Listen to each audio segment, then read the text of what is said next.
Alors,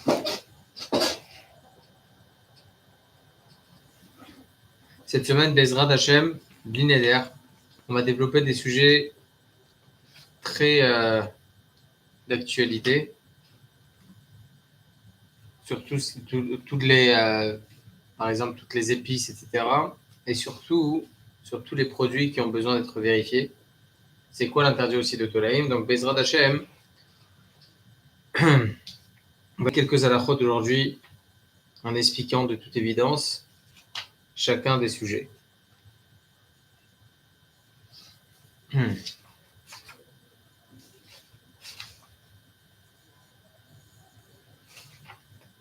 Il existe plusieurs sortes d'insectes. Vous avez les insectes qui poussent dans l'eau, les insectes qui poussent dans les fruits, dans les légumes, dans la farine,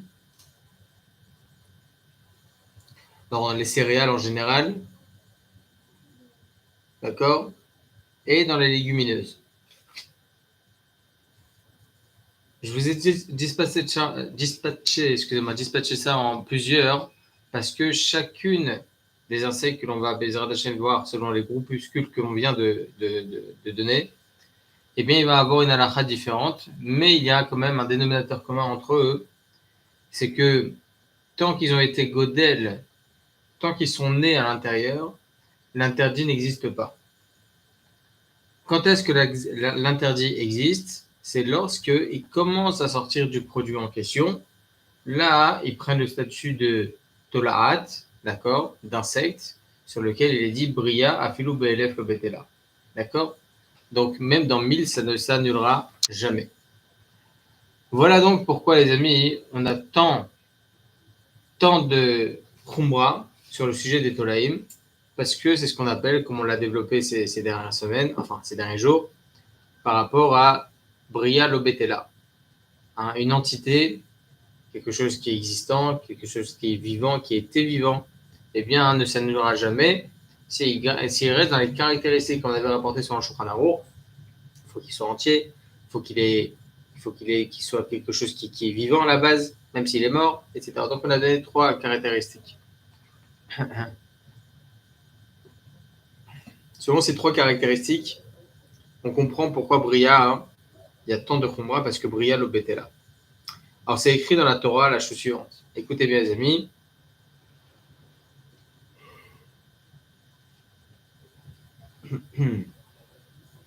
Là, la Torah va parler des tolaïm qui se trouvent dans l'eau. Et ze tochelu mikol asher bamaim, kol asher lo sanepir vekashkeshet, bemaim, beyamim ou benahalim otam tochelu. On a dans ce pasouk plusieurs paramètres et caractéristiques qui vont nous donner une idée d'ensemble sur le sujet des insectes. Le pasouk qui nous dit la chose suivante. Kol asher lo sanepir vekashkeshet, bemaim, beyamim ou benahalim otam tochelu. Mais juste avant, qu'est-ce qu'il y a écrit? Mikol asher bamaim. Tout ce qui se trouve dans l'eau, tous les insectes qui se trouvent dans l'eau, etc., tochelu. Tu mangeras.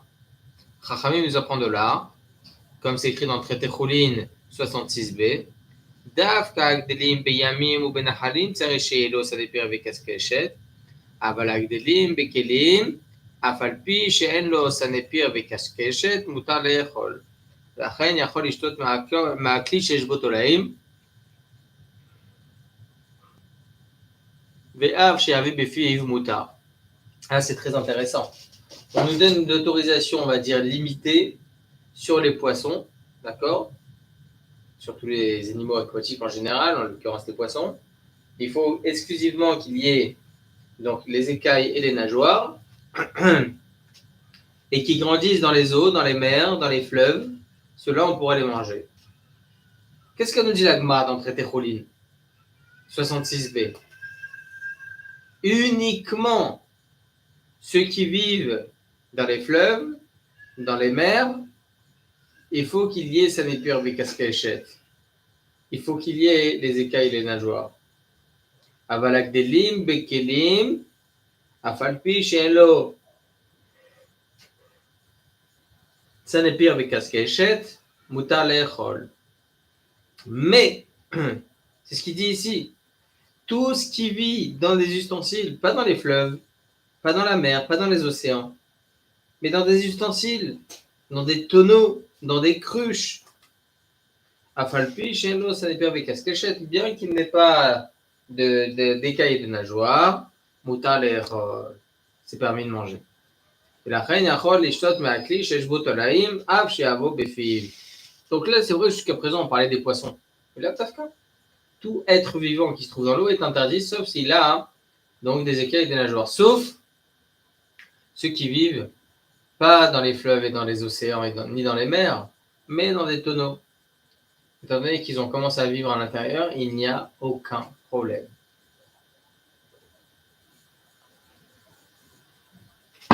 C'est le Passou qui le dit. C'est vrai que c'est une explication de Chachamim, mais le Passou qui a l'air d'être explicite. Et זה תאכלו מכל אשר במים, כל אשר לא סנפיר וקשקשת, במים, בימים ובנחלים, אותם תאכלו. Donc là, il y a un ensemble d'endroits qui est limité pour une catégorie d'êtres vivants aquatiques. Être vivant aquatique obligatoirement, donc écailles nageoires, si, etc., etc. D'accord?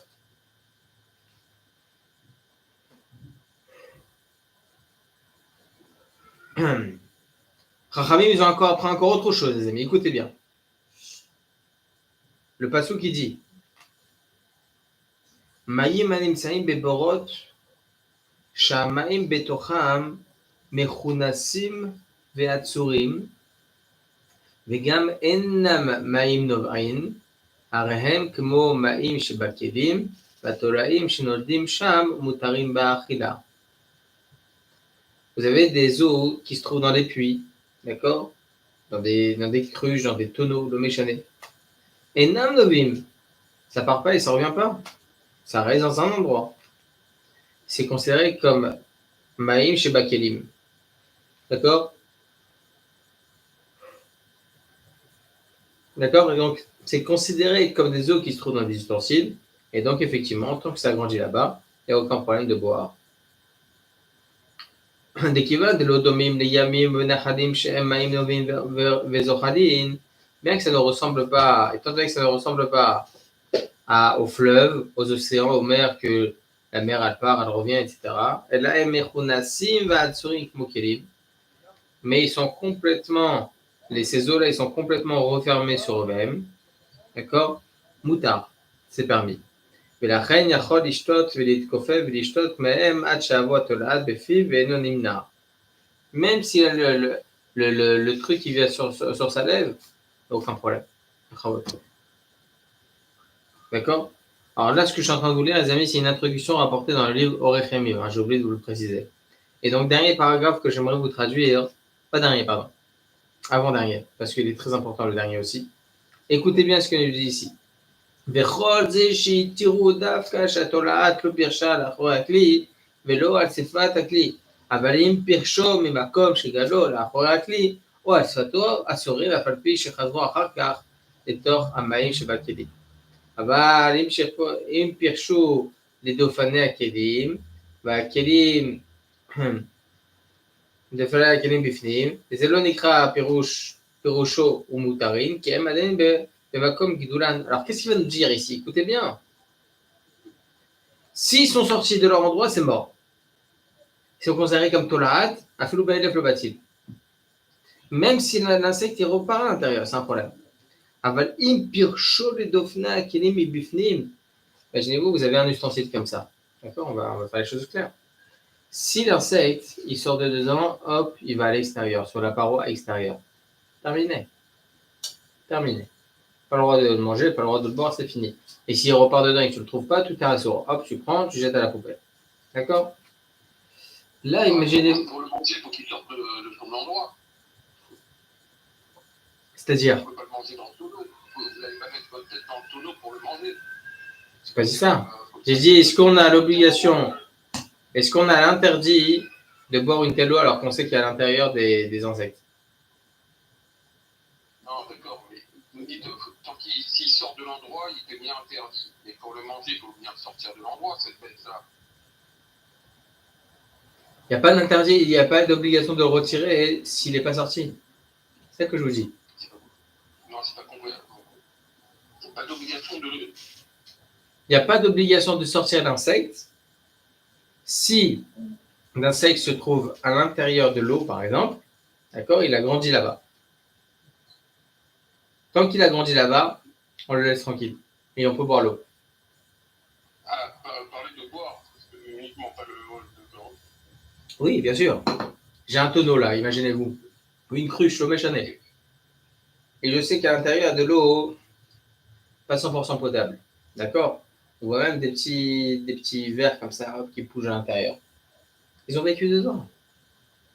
Ils ont vécu dedans. J'ai rien fait de plus. Ils n'ont pas été porèches. Hop, j'ai le droit de boire. J'ai le droit de boire. Mais ça, c'est. Oui, Oui, j'ai une question rare. oui, bien sûr.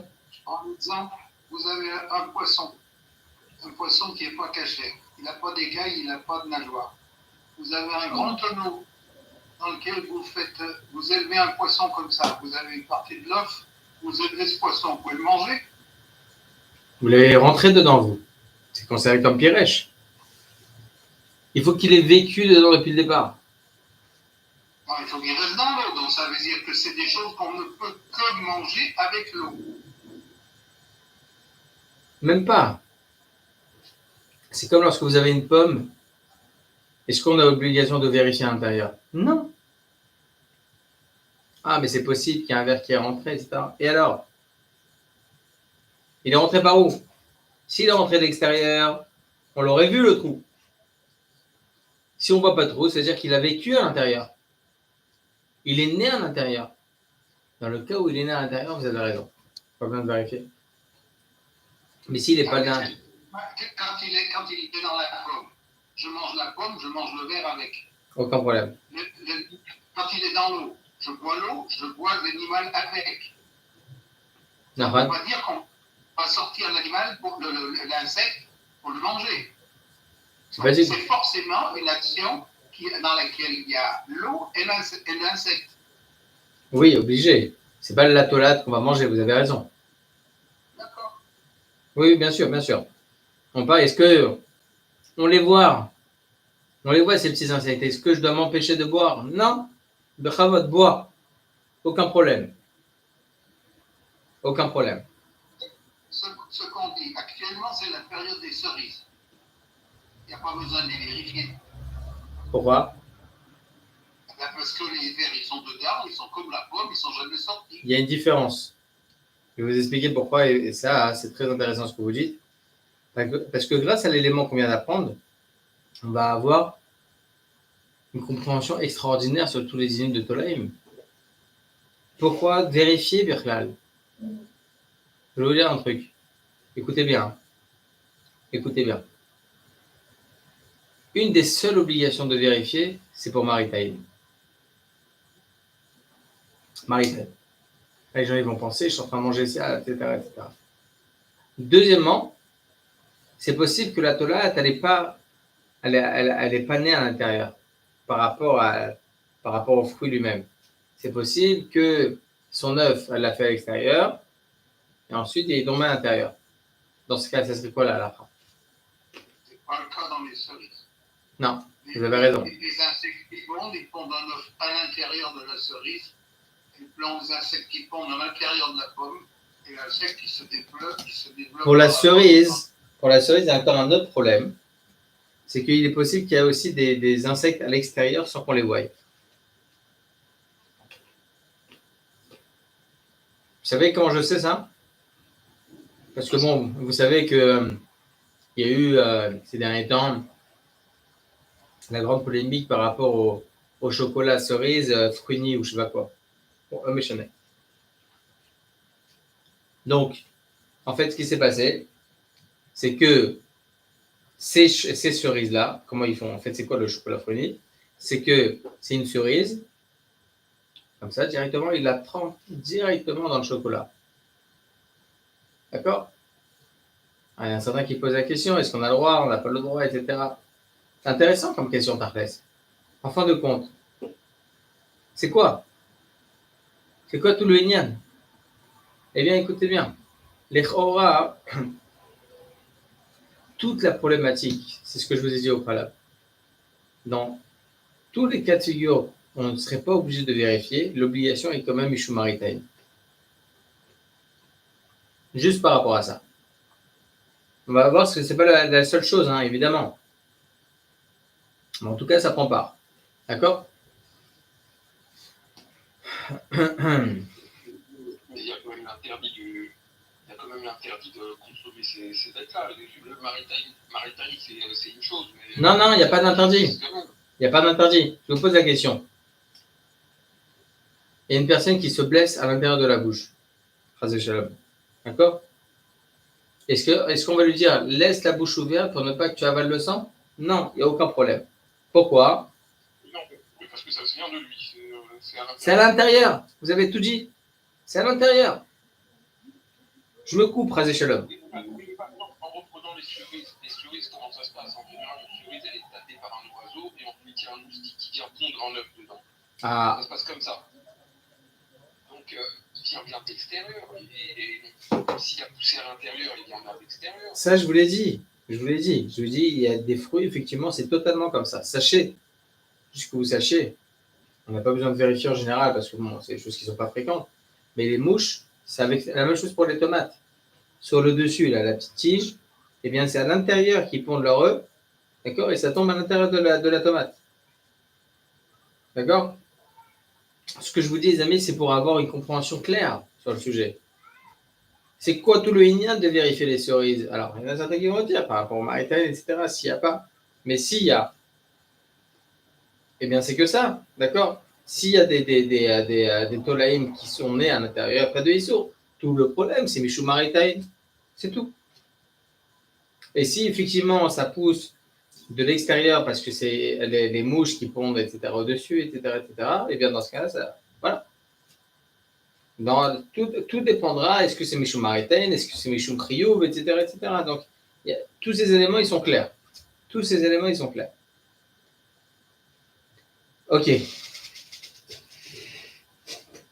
Donc, vous avez votre verre et vous voyez la tabac monter ici, à l'intérieur. Dans ce cas-là, il n'y a aucun problème. Vous pouvez boire. Vous pouvez boire. D'accord?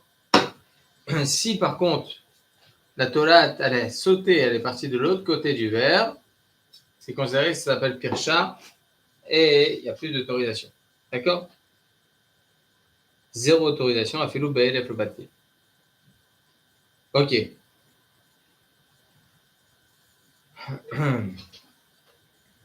אך יש חילוק בין מים הנמצאים בבור לבין הנמצאים בכלי, והמים שנמצאים בבור אסור לשאוב מכלי ולשתות, וכיוון שפירש מהבור לכלי לא נחשב הכלי ממקום גידולן, וחוששים שמא פירש לדופני הכלי בפנים ואסור. אבל התולעים הגדלים בכלים מותר לשאוב בכלי קטן ממנו או לשפוך מכלי לכלי, והכלי השני יש לו דין כלי ראשון, ואף אם פירש לדופן הכלי מבפנים מותר, וזה נקרא עדיין מקום גידולן, וכיוון שמקודם היו בכלי, וגם עכשיו הם בכלי, שייך לומר שזהו דרך גידולן. Alors ça c'est intéressant, ce que je vais vous lire maintenant, c'est Maran Abed Yosef qui en parle dans le Siman P Dalet, d'accord? Dans Yoredea. Il dit comme ça, il y aurait donc une différence entre les eaux qui se trouvent à l'intérieur du puits et les eaux qui se trouvent à l'intérieur d'un ustensile. Pourquoi? Parce que les eaux qui se trouvent à l'intérieur d'un puits, il est interdit de puiser cette eau-là, d'accord? Et de boire cette eau, d'accord? Maintenant, c'est quoi tout le Inyan? וכיוון שפירש מהבור לכלי לא נחשב הכלי מקום גידולן, וחוששים שמא פירש לדופני הכלי בפנים ואסור. Donc il y a une vraie crainte par rapport à ça, de peur que c'est ce qu'il dit ici, וכיוון שפירש מהבור, pardon, דאמן שניסן בבור אסור לשאוב בכלי ואשתו, דכיוון שפירש מהבור לכלי לא נחשב הכלי מקום גידולן, וחושבים שמה פירש לדופני הכלי בפנים ואסור. אבל התולעים מגדילים בכלים, donc il y aurait donc une différence. Les ustensiles, le נחשב הכלי מקום גידולן, l'ustensile par lui-même n'est pas considéré comme l'endroit initial là où il a vécu. וחושבים שמה פירש לדופני הכלי, et on a une crainte peut-être que, étant donné qu'il ne sait pas, etc., il est passé de l'autre côté de l'ustensile. אבל התולעים מגדילים בכלים, מותר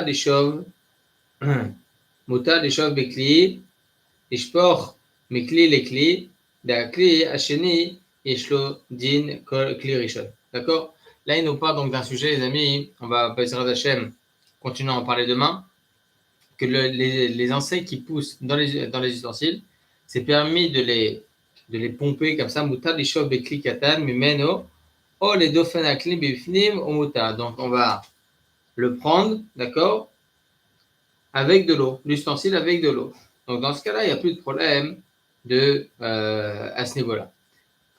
D'akli hasheni yesh lo din kli rishon, ve'af im piresh le dauphins à clim bifnim moutar. Deze nikra adayin makom gidulan.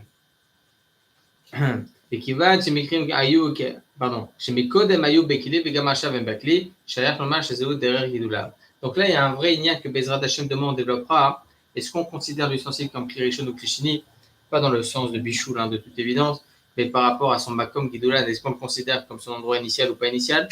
Ça, Bezrat Hashem, on considérera demain. J'ai pas envie de le développer maintenant, parce que sinon on va rentrer dans trop de détails. D'accord? Et Merci Hachem, après avoir bien développé ce sujet, Merci Hachem, on va pouvoir continuer à shlav, d'accord, étape par étape, selon l'opinion de Maran HaShulchan évidemment dans Siman Pedalet, et évidemment dans les poskim, le Bet Yosef, etc., etc. D'accord? Donc Bezrat Hachem, mes amis, on voit tout ça demain. Voilà, bon, les amis, je suis désolé. Aujourd'hui, bon, vous savez, voilà, il y a eu un Nazaka. C'est compliqué, il faut respecter obligatoirement ce que dit le Pikoud Aref. Ne pas se détacher et croire qu'on est mieux que tout le monde. D'accord? C'est interdit.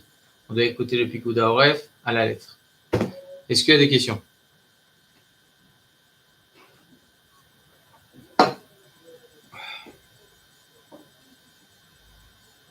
Pas de questions? Tov.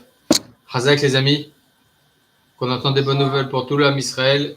Shiniskier Bekor Mamash, la Géoula, Shema. Chazak les amis, à demain.